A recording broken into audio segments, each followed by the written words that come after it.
ऊपर आते हैं। एक फिल्मी सेट है, जो लोग मुंबई में रहते हैं बहुत बेहतर तरीके से जानते हैं अलग अलग जगहों पे जिस तरीके से शूटिंग होती है। और उस फिल्मी सेट में सब कुछ ठीक ठाक चल रहा है।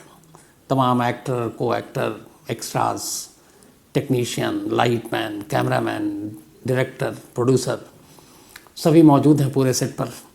सेट तैयार है, शूटिंग चल रही है।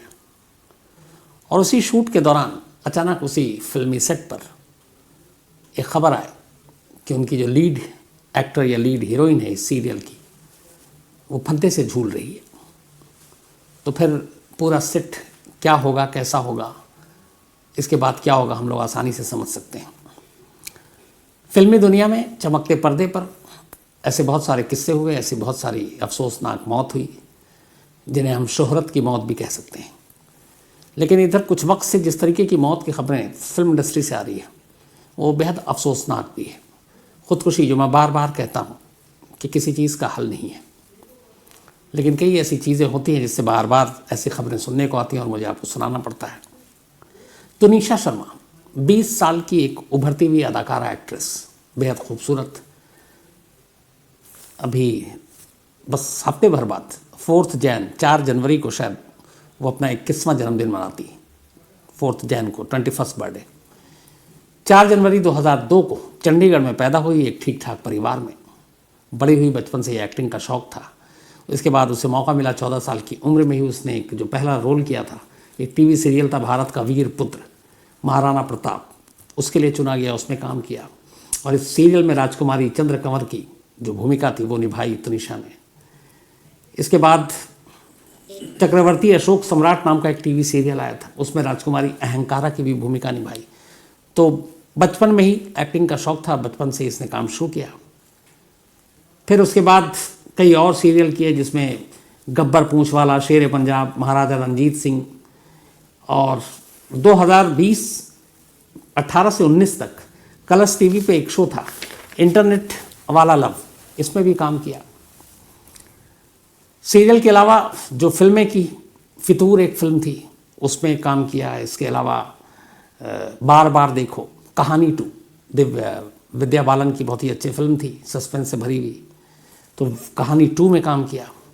इसके अलावा दबंग 3 सलमान खान की फिल्म, उसमें भी काम किया। और फिर कई वीडियोस में, म्यूज़िकल वीडियोस में काम किया। तो कुल मिलाकर अभी सिर्फ 20 साल की उम्र और अच्छा खासा तजुर्बा। और ये पहला एक सीरियल मिला था जो अली बाबा दास्तान काबुल, अली बाबा की कहानी से हम सब वाकिफ हैं, अली बाबा 40 चोर। तो उसमें लीड एक्ट्रेस का रोल, मरियम जो कैरेक्टर का नाम है, उसके लिए तुनिशा को चुना गया था। तो एक बड़े बजट की फिल्म, मतलब सीरियल, और उसमें लीड एक्ट्रेस, तो एक बड़ा ब्रेक भी था। इसके बाद शायद वो फिल्मी पर्दे पर वापस जाती, लेकिन ये सारी चीज़ें यहीं थम गई।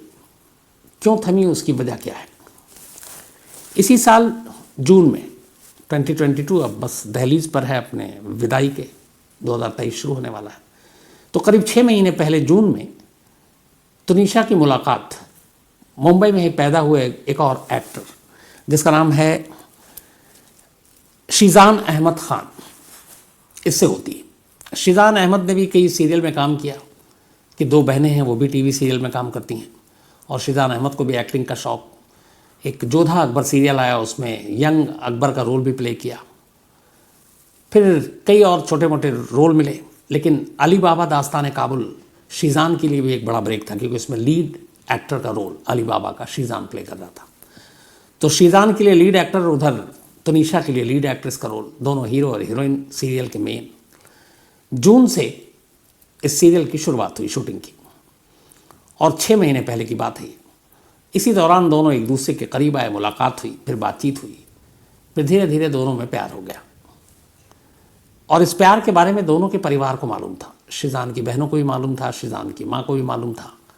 इधर तुनिशा की माँ को भी ये बात पता थी, उसने बाकायदा शेयर किया था।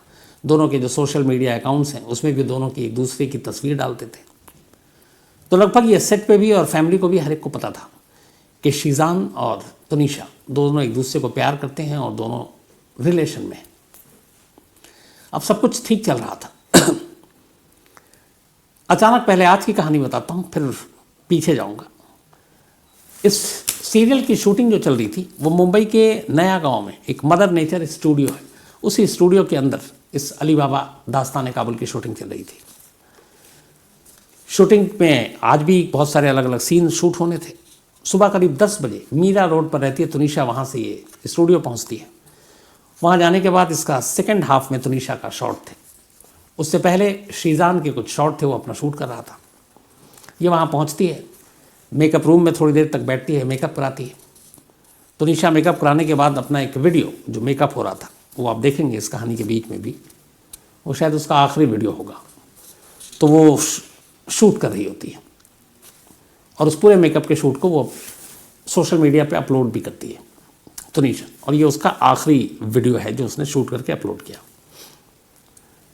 इस वीडियो को देखने से कहीं ऐसा एहसास नहीं होता, हालांकि मैं कई बार ये भी कह चुका हूँ कि खुदकुशी करने वाले, सुसाइड करने वाले के बारे में पता करना बड़ा मुश्किल है कि कब क्या कौन सा कदम उठाएगा। मिनटों का खेल होता है। तो इस वीडियो को ध्यान से देखें तो हाँ, ये लगेगा कि शायद चेहरे पे थोड़ी उदासी है, लेकिन और कोई ऐसे भाव आप पकड़ नहीं पाएंगे। तो ये आखिरी वीडियो उसने पोस्ट किया।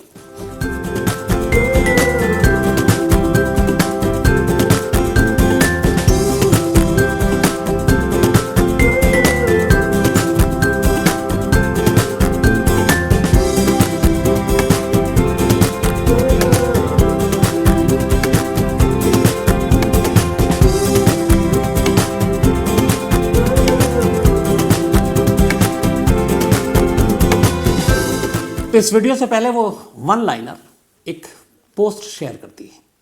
अब उस एक लाइन के मतलब क्या है ये आप लोग भी अपने अपने हिसाब से निकाल सकते हैं। वो वन लाइनर ये था कि जो अपने जुनून से आगे बढ़ते हैं वो रुकते नहीं।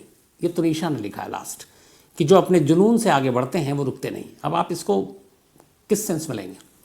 इसको पॉजिटिव सेंस में लेंगे तो ये है कि अगर मैं जुनून से अपने काम को, अपने पैशन को लेकर अगर मैं बढ़ता हूँ तो फिर मुझे आगे बढ़ने से कोई नहीं रोक सकता।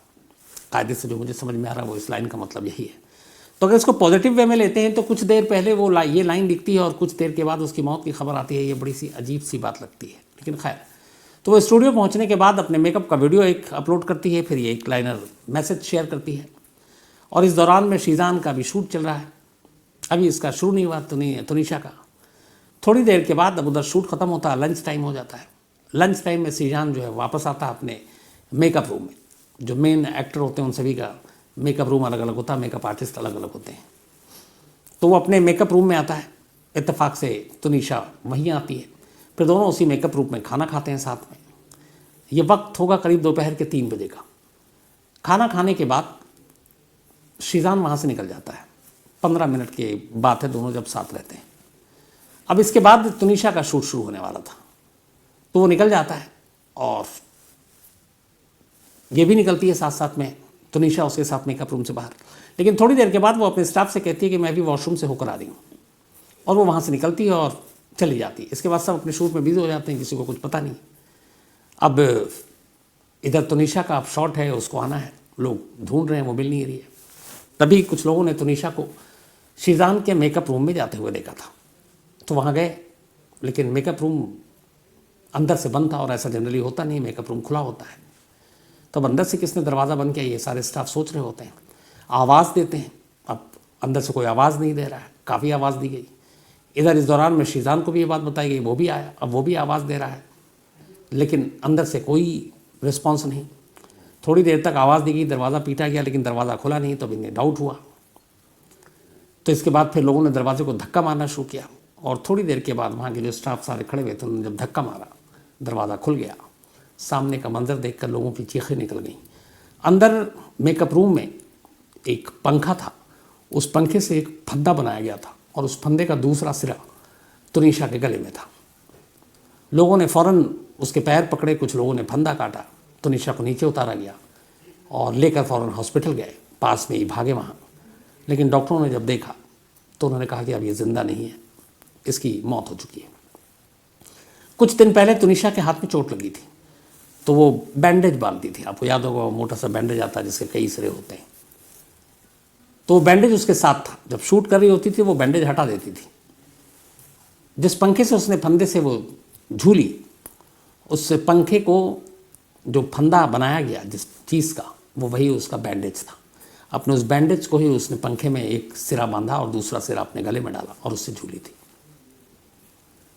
तो अब इसके बाद ये खबर थोड़ी ही देर में फैल गई कि एक एक्ट्रेस अली बाबा दास्तान काबुल की शूटिंग की जगह पर, सेट पर उसने खुदकुशी कर ली। लेकिन अब एक मौत अननेचुरल, तो पुलिस भी जांच करेगी। इस दौरान में पुलिस को खबर दी जा चुकी थी। फिर पुलिस ने बॉडी को अपने कब्जे में लिया। इसके बाद सरकारी अस्पताल ले जाया गया पोस्टमार्टम के लिए।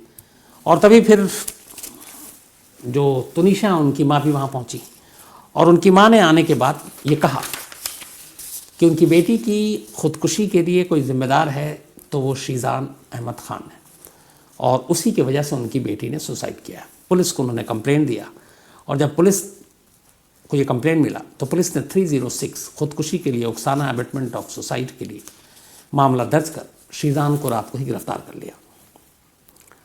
अब उनकी माँ ने जो कहानी सुनाई वो क्या है, शीज़ान ने जो कहानी सुनाई वो क्या है, तुनिशा की जो पूरी कहानी है वो क्या है, अब आपके सामने रखता हूँ। जैसा मैंने शुरू में बताया कि जब इस सीरियल का लीड रोल शीज़ान और तुनिशा को मिला तो दोनों पहली बार एक दूसरे के करीब आए। जून में इन दोनों की मुलाकात हुई। उसके बाद 1-2 महीने के अंदर दोनों को प्यार हो गया, और प्यार ऐसा था कि दोनों ने एक दूसरे के परिवार से छुपाया भी नहीं। दोनों एक दूसरे का फ़ोटो तक अपने अपने सोशल मीडिया पे डालते थे, अच्छे बुरे सारे मूड और माहौल के, और ये सब कुछ ठीक चल रहा था। लेकिन करीब 15 दिन पहले, यानी इस 15 दिसंबर से पहले, 10 और 15 दिसंबर के दरमियान, इसी शूटिंग के दौरान शीज़ान ने तुनिशा से कहा कि अब हम दोनों को अलग हो जाना चाहिए। और कहते हैं कि इससे पहले इन दोनों में कई बार बीच में झगड़ा भी हुआ। तो उस झगड़े को लेकर इन दोनों ने कहा कि चूँकि एक ही सीरियल में काम कर रहे हैं, सेट पे भी काम करना है, एक दूसरे के साथ काम करना है, ये मजबूरी है, तो हमें थोड़ी दिनों के लिए दूरी बना लेनी चाहिए ताकि हमारे काम पे, हमारे परफॉर्मेंस पे उसका असर ना पड़े। तो पहले यहाँ तक था कि ठीक है, चलो थोड़े दिन तक दूरियाँ बनाएंगे। लेकिन अचानक फिर 10 से 15 दिसंबर के दरमियान में शीज़ान ने तुनिशा से कहा कि अब हम दोनों को अलग हो जाना चाहिए और मैं तुमसे रिश्ता तोड़ रहा हूँ। ये बात तुनिशा को बर्दाश्त नहीं हुई, क्योंकि वो शीज़ान से सचमुच प्यार करती थी। उसे लगा कि अचानक ये क्या हो गया, मैं शीज़ान के बिना नहीं रह पाऊंगी। अब वो उदास उसने अपनी माँ से बात शेयर की। उसने कहा, माँ ऐसा ऐसा हुआ है और शीज़ान ने मुझसे ब्रेकअप कर लिया है और मुझे आप शीज़ान को वापस ला दो। तुनिशा की माँ ने शीज़ान से बात की और कहा कि वो ऐसे ऐसे है और तुम वापस आ जाओ, क्यों ऐसा कर रहे हो। बट शीज़ान ने, कहते हैं कि तुनिशा की माँ से माफ़ी मांगी और कहा कि अब वापस नहीं आ सकता। और ये बात अब उसे खाई जा रही थी। इस ब्रेकअप को जब उसने 5 दिन हो गए थे जब टूटा, तो 5 दिन के बाद तुनिशा ने खुदकुशी करने की पहली कोशिश की थी। लेकिन तब शीज़ान ने उसके पास फिर उसे बचाया और उसके बाद उसकी माँ को बोला कि ये इस तरह के स्टेप उठा सकती है तो आप इसका ध्यान रखें। ये पहली कोशिश थी। इसके बाद उसको लास्ट वीक एंग्जाइटी का अटैक पड़ा, उसकी भी दवा दी गई। लेकिन वो शीज़ान के इस पीछे हटने के गम को बर्दाश्त नहीं कर पा रही थी। अच्छा, इससे पहले फैमिली के अगर हम बात करें पुराने, तो उसका भी कहीं ना कहीं असर था तुनिशा पे। जो सारी चीज़ें सामने आई, उसके फादर की डेथ काफ़ी पहले हो गई थी और वो सदमे को कभी बर्दाश्त नहीं कर पाई। एक और रिलेटिव जिनसे वो बहुत प्यार करती थी, उनकी भी डेथ हो गई और वो भी उसको सदमा काफ़ी लगा। और ये सारी चीज़ें कहीं ना कहीं उसको एक एंग्जाइटी में ले गई और वो हमेशा एंग्जाइटी का उसको अटैक होता और फिर दवाएँ लेनी पड़ती। अब उसके बाद जब शीज़ान के साथ उसका ये सब कुछ हुआ और उसने अचानक कहा कि अब हम तुम्हारे साथ आगे रिश्ता बढ़ा नहीं सकते, तो फिर वो उसी मोड में चली गई। तो शीज़ान के खिलाफ जब तुनिशा की माँ ने ये सारे बयान दिए तो पुलिस ने अरेस्ट किया। 4 दिन की पुलिस कस्टडी में है। अब पुलिस कस्टडी में शीज़ान से पुलिस ने पूछा कि आप बताओ कि ये मामला क्या है। अच्छा, इस दौरान में पैरेलल क्या हो रहा है कि बहुत सारे लोग इसको ये भी कह रहे हैं कि वो प्रेग्नेंट थी इसलिए छोड़ना चाहता था। लेकिन जब पोस्टमार्टम रिपोर्ट आई और एक लव जिहाद की बात आ गई तो डॉक्टरों ने ये साफ मना कर दिया। उन्होंने कहा कि तुनिशा प्रेग्नेंट नहीं थी। तो पहली चीज़ वो खारिज हो गई।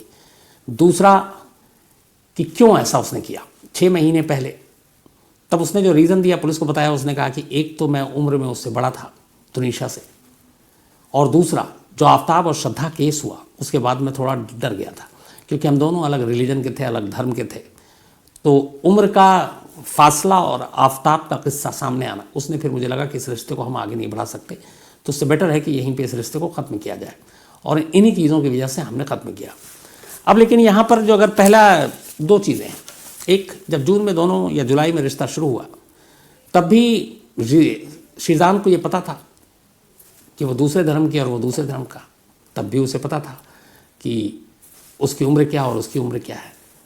लेकिन अगर उम्र वाली बात करें तो उम्र के हिसाब से चले तो 20 साल की थी तुनिशा, जबकि सीजान की उम्र 28 साल थी।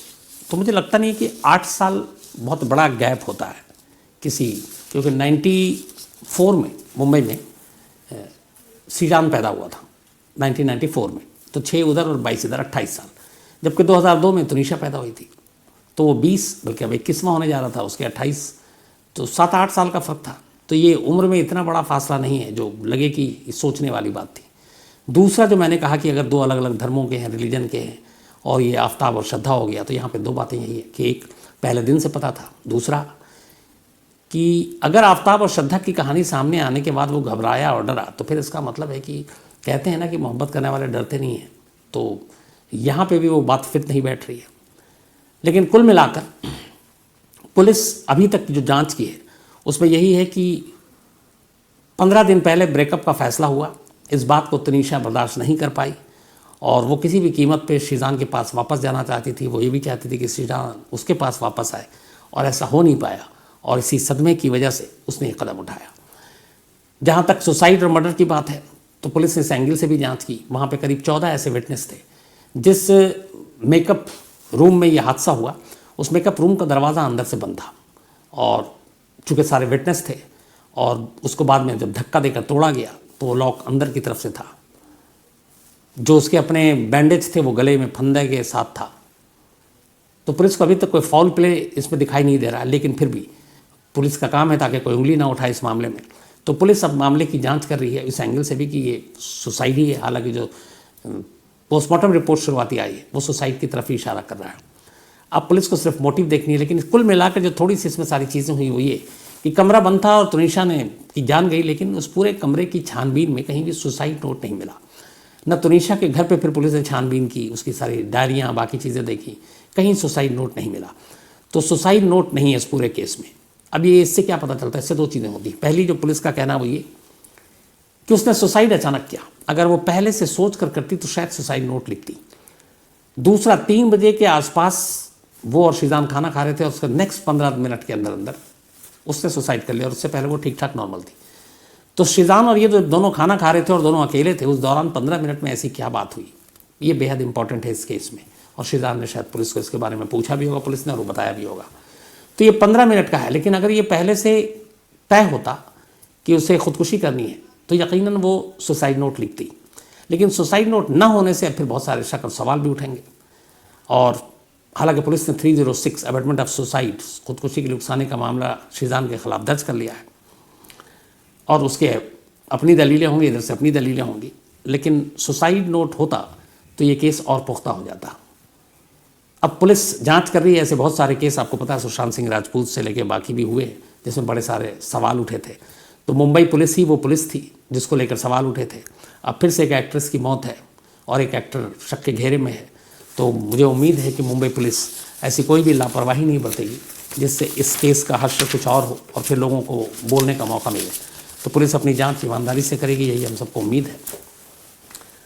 लेकिन हाँ, चलते चलते इतना ज़रूर कहूँगा कि इस तरह की मौत बेहद अफसोसनाक होती है और सोचने पे मजबूर कर देती है कि अब मतलब पेशेंस या ये सारी चीज़ें कहाँ हैं। ज़रा ज़रा सी बात पर अगर लोग इस तरह से अपनी जान दे दें तो फिर इसका क्या मतलब है। ज़िंदगी बहुत खूबसूरत चीज़ होती है। अभी मैं वहीं कहीं पढ़ रहा था कि एक शख्स असम का, जिसके एक ट्रेन हादसे में दोनों पैर कट गए, उसने लिखा कि उसके बाद लगा उसकी दुनिया ख़त्म हो गई। उसके परिवार वालों को लगा कि अब ये क्या करेगा, बिल्कुल यंग जवान। फिर उसने एक दिन पढ़ा जब पैर कट गए और वो बिस्तर पे था कि इस देश में बहुत सारे लोग सुसाइड करते हैं, नौजवान ख़ास तौर पर। उसने कहा कि उसे खुद भी लगा था कि वो सुसाइड करे, लेकिन जब उसने ये खबर पढ़ी तो उसने कहा मैं कम से कम ऐसा नहीं करूँगा। फिर उसने ज़िंदगी से लड़ने का फ़ैसला किया। उसने 2 आर्टिफिशियल अपने पैर लगाए, पूरे इंडिया का उसने चक्कर काटा, फिर मोटरसाइकिल पर हज़ारों मीटर पूरे भारत भ्रमण किया। वो तो माउंट एवरेस्ट पे भी जाने के ठान चुका था, लेकिन नेपाल सरकार ने इजाज़त नहीं दी।